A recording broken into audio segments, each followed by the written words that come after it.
Bonjour, bienvenue pour cette nouvelle chronique Aliency plus fort ensemble. Aujourd'hui, je suis ravi d'accueillir Pierre-Marie Lehuchet. Bonjour Pierre-Marie. Bonjour Sylvain.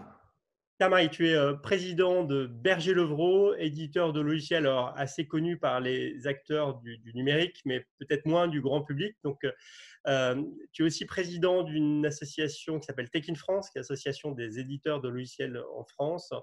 Euh, Déjà, je tenais à prendre de tes nouvelles. Comment vas-tu? Je vais aussi bien que possible. Mon environnement familial se porte bien. Les collaborateurs de Berger-Levrault, même confinés, se portent bien pour la plupart d'entre eux. Donc, je vais pour le mieux. Alors, Berger-Levrault, éditeur de logiciels, vous êtes au quotidien partenaire des collectivités et je tenais à mettre un coup de projecteur sur ce que vous avez fait aux côtés notamment des EHPAD. Alors, effectivement, Berger-Levrault s'est senti très, très rapidement et massivement solidaire de notre collectivité, au sens général du terme, et des EHPAD en particulier. Les EHPAD accueillent des personnes qui, en dehors du temps de crise, sont déjà plutôt isolées, par définition. Dans cette période de crise, ces périodes sont dans un état de confinement extrêmement grave pour leur santé, pour leur morale, pour leur psychologie. Et le Certains psychologique pèse beaucoup aussi sur, enfin, voilà, considérablement, mais considérablement.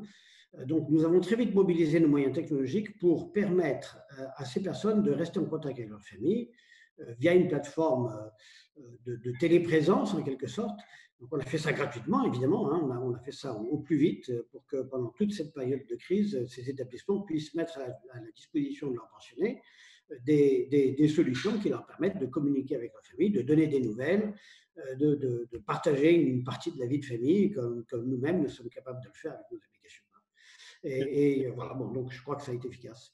c'était effectivement les EHPAD en temps normal sont des organismes qui souffrent du manque de moyens. Enfin, quel regard tu portes, toi, à ton niveau, sur la place que prend le numérique en cette période? Eh bien, moi, le regard, c'est un regard qui est évidemment pas si net parce que les choses ne sont pas simples, mais je sens que notre communauté, notre écosystème a une responsabilité extrêmement importante vis-à-vis de ce que vient d'être évoqué sur la fracture numérique, sur la place du numérique dans la société. Évidemment que on voit bien que le numérique aujourd'hui apporte un palliatif au confinement, au manque de proximité. Grâce à la technologie, on permet aux gens de continuer à avancer, pour la plupart d'entre eux à travailler, on parle de télétravail.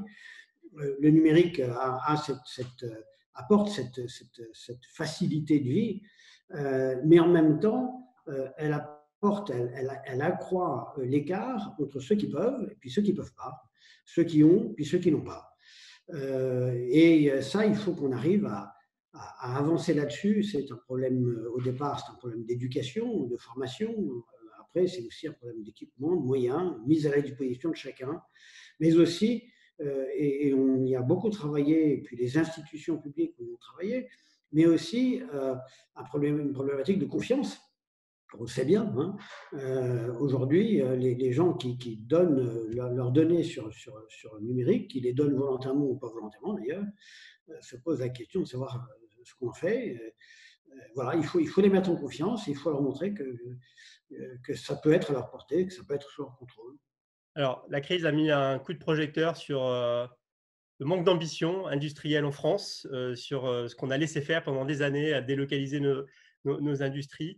Est-ce que selon toi, elle met aussi un coup de projecteur sur le manque d'ambition autour du numérique à l'échelle française, à l'échelle européenne? Eh bien, d'une certaine manière, oui. Il me semble que lorsque l'on parle de l'Europe, d'abord, on parle de l'action individuelle d'un certain nombre de pays. On ne parle pas d'une action collective unique. La seule exception pour moi, c'est le RGPD, sur lequel on est d'arriver à avoir une politique commune au niveau européen. Euh, mais est-ce qu'on peut parler d'une puissance européenne, d'un marché unique européen du numérique? Aujourd'hui, sûrement pas. C'est encore à faire et à construire. Je crois que ça peut être un point de notre ambition, un point essentiel. Ensuite, on a vu, avant cette crise, les difficultés que nous avions à recruter les forces dont nous avions besoin pour pour nos entreprises, pour nous développer, pour occuper des positions stratégiques sur ces sujets-là. Je salue les efforts du gouvernement dans cette direction. On a fait énormément de choses, hein, bien évidemment. Mais peut-être faut-il placer au premier plan cette problématique. Peut-être faut-il que l'éducation numérique soit accélérée à l'école. Je cohabite dans cette période de confinement avec une jeune institutrice qui essaye de garder le lien avec ses élèves ou avec les familles de ses élèves. La première difficulté qu'elle a, c'est que quand il y a un PC dans la famille, il n'est pas nécessairement pour l'élève, pour l'enfant, il est peut-être pour d'autres besoins, y compris des besoins de distraction. Voilà, bon, Et c'est des sur choses sur l'aspect de lesquelles… l'éducation, on voit de grands écarts entre, malgré le volontariat d'un certain nombre d'enseignants, Oui, les moyens techniques peuvent manquer à l'échelle des foyers, à l'échelle de oui, bien sûr. l'éducation et des environnements mis à disposition. Donc là, on voit effectivement tout le travail qui nous reste à Bien faire. sûr. Alors, il est un peu tôt pour parler de sortie de crise. Ceci dit, on a une date pour la sortie du confinement. Quelle ambition tu portes, quel message tu as envie de passer? Alors, moi, je voudrais que le numérique soit vraiment au service d'une plus grande efficacité des tâches que l'on doit accomplir, mais que le numérique soit aussi un ardent défenseur de la proximité. Alors, c'est un peu paradoxal, parce qu'avec le numérique, on peut aller partout dans le monde, mais avec le numérique, on peut aussi faciliter la cohabitation avec le voisin, avec le commerce de proximité, avec les services de proximité.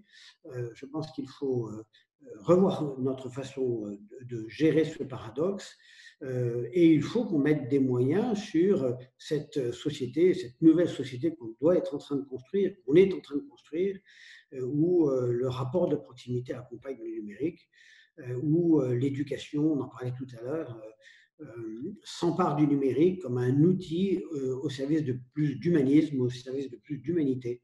Je pense que c'est ce qu'on doit retenir comme leçon. Je pense aussi, et cette émission Plus fort ensemble porte un très beau titre.